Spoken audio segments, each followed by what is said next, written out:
E no vídeo de hoje, na véspera de Natal, um texto escrito por Felipe Mena, Chicago, e publicado no jornal Mensageiro da Paz em dezembro de 1948.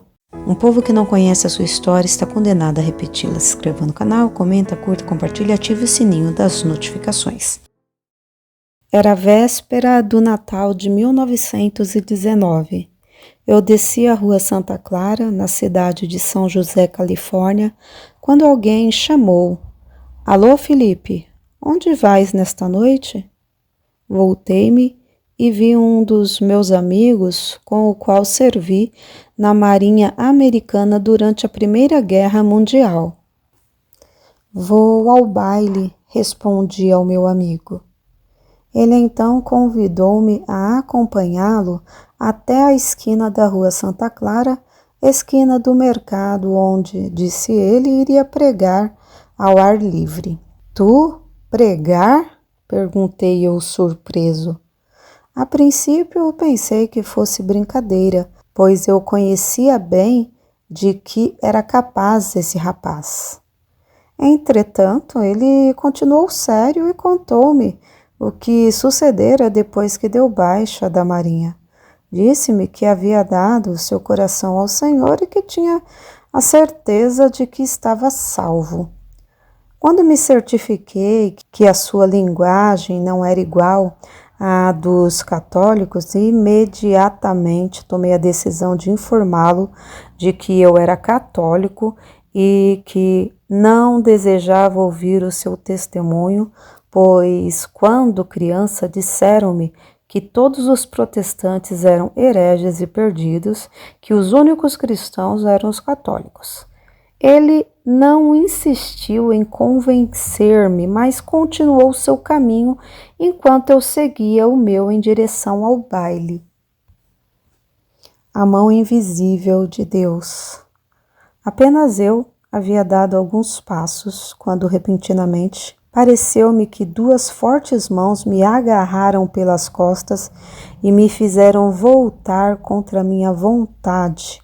Comecei a andar em direção ao local que meu amigo me indicou. Parei e olhei em redor de mim a fim de descobrir quem me havia feito retroceder, mas não havia ninguém. Um certo receio se apoderou de mim. Compreendi que algo sobrenatural havia acontecido.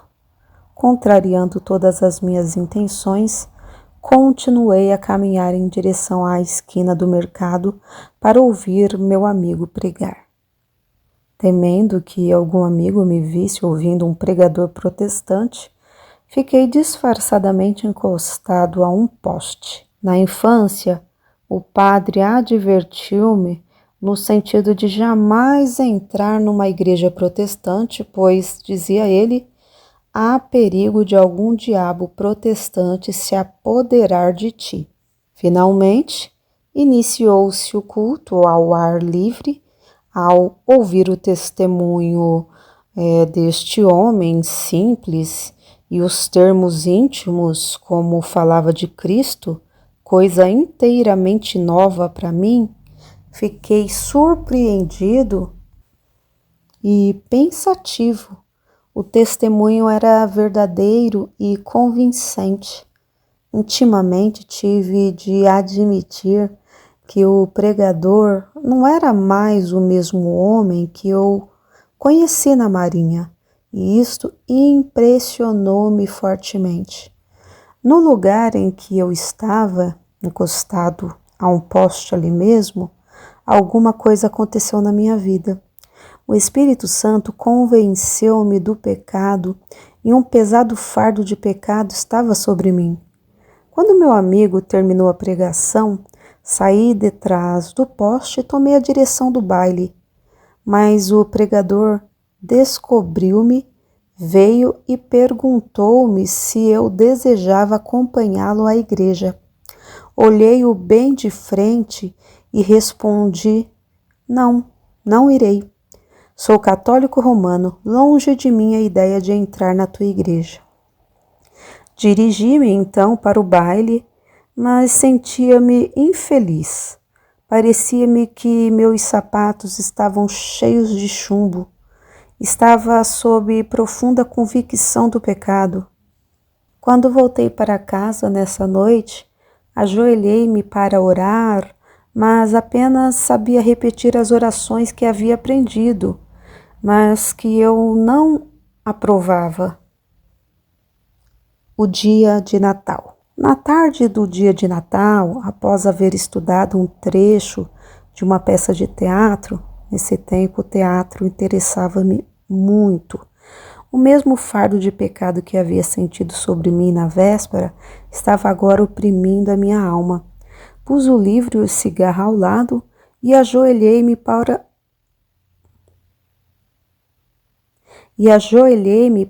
orar, mas não sabia o que dizer. Meu coração estava fortemente turbado. Foi então que Deus abriu-me os olhos e eu pude ver claramente minha posição de homem perdido e o estado em que minha alma estava. Nesse sentido de desespero, clamei a Deus dizendo: Deus meu, tem piedade de mim. Senhor, salva-me. Enquanto eu clamava a Deus e suplicava que me ajudasse e que tivesse misericórdia de mim, eis que meus olhos espirituais se abriram e vi o fardo de pecado rolar para longe de mim até desaparecer. Então minha atenção voltou-se para o céu e tive uma visão gloriosa de meu Salvador.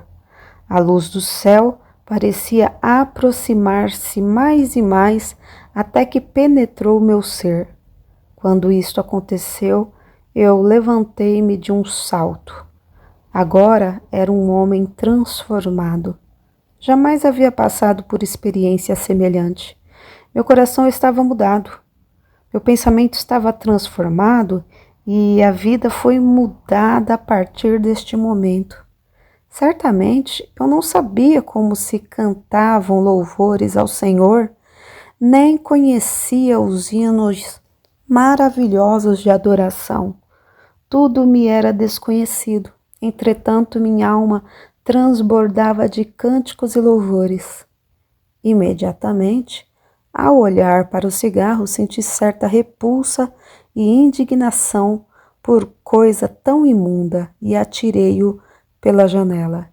Intimamente eu estava consciente de que alguma coisa estranha se havia passado. Apesar de desconhecer inteiramente as coisas espirituais, sabia que o Senhor havia falado ao meu coração. Parecia-me ver os céus abertos sobre mim. A certeza de que Deus me dirigia apoderou-se de mim. Caminhei ao longo de uma rua onde havia um salão de bilhares. Parei exatamente diante da porta. Olhei para o interior e vi uma sombra em que parecia um ponto negro.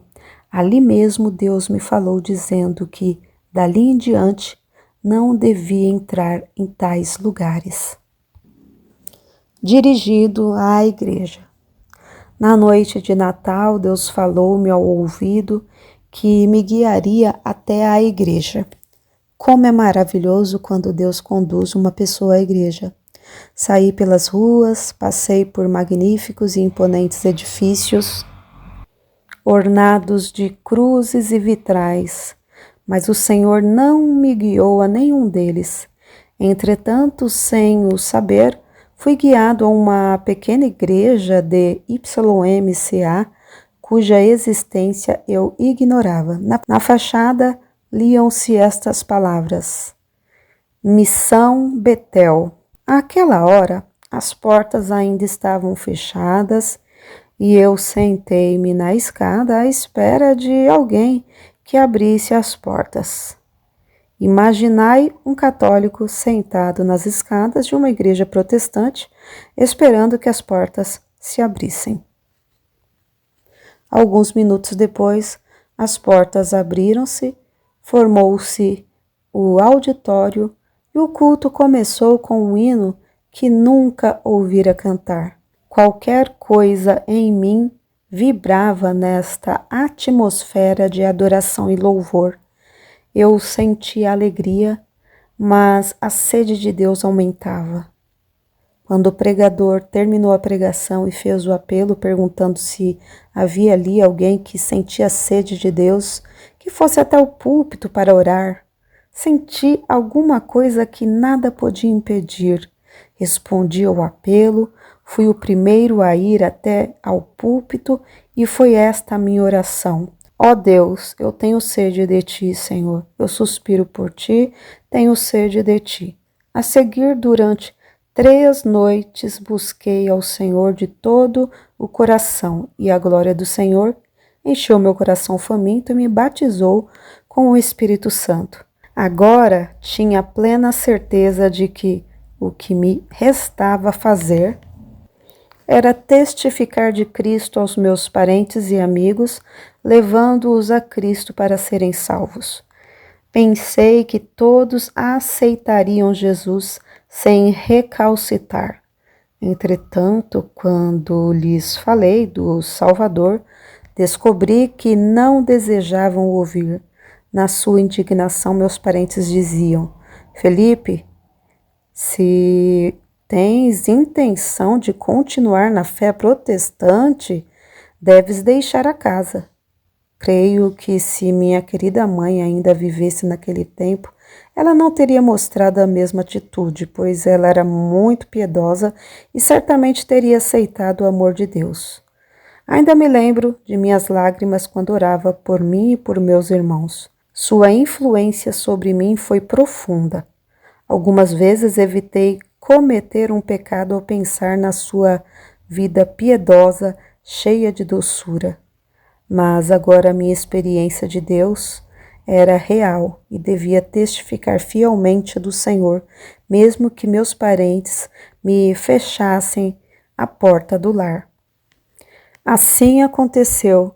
Tive que deixar a casa paternal por causa do testemunho da verdade. Mas Jesus me esperava lá fora para me receber. Ele foi fiel à sua promessa e deu-me mães, pais, irmãos e irmãs na família de Deus, em quantidade tal como jamais tive até então. Jornal Mensageiro da Paz, dezembro de 1948. Porque nada podemos contra a verdade, senão pela verdade. Se você gostou desse vídeo, inscreva-se no canal, curta, compartilhe e ative o sininho das notificações.